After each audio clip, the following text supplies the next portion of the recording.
আজকে আমার পুরোনো গাড়ির আইডেল চাকাটা ভেঙে গেছে, দেখতে পাচ্ছেন কাদায় পুরো জড়িয়ে গেছে পুরো চাকা।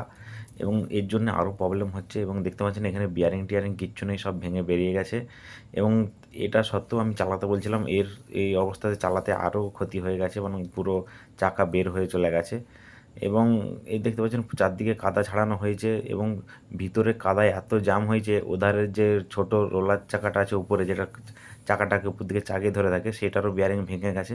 এবং চাকাটা কিন্তু একদিকে হেলে গেছে, মানে ভিতর দিকটা উপর দিকে চেকে গেছে, নিচের দিকটা হেলে গেছে। আর ওধারটায় কাদায় ঢুকে পুরো জাম হয়ে গেছে। তো প্রায় 2 ঘন্টা ধরে কাদা ছাড়ানো হচ্ছে, যে কাদাটা ছাড়িয়ে এভাবেই চালাবো, কারণ আইডেল চাকাটা আনতে দেরি হবে। আমি বলছিলাম এভাবেই চালাতে, সেভাবে চালাতে যেয়ে কিন্তু আরও বেশি ক্ষতি হয়ে গেছে। তো কী ক্ষতি হয়েছে আমি কালকে সকালে দেখাচ্ছি। আজকে গাড়িটা এভাবেই এই অবস্থাতেই পড়ে আছে, এবং কাদা ঝাড়ানো হচ্ছে, দেখতে পাচ্ছেন পুরো কাদাতে, মানে সারসি দিয়ে বের করা হচ্ছে। এবং চাকাগুলো কিন্তু হেলে গেছে, এবং আইডেল চাকাও ভেঙেছে, এবং আমার নতুন গাড়িরও কিন্তু আইডেল চাকা একটা ভেঙে গেছে। আর আইডেল চাকা কেন ভাঙে পরবর্তীতে ভিডিওতে আমি ডিটেলস বলবো।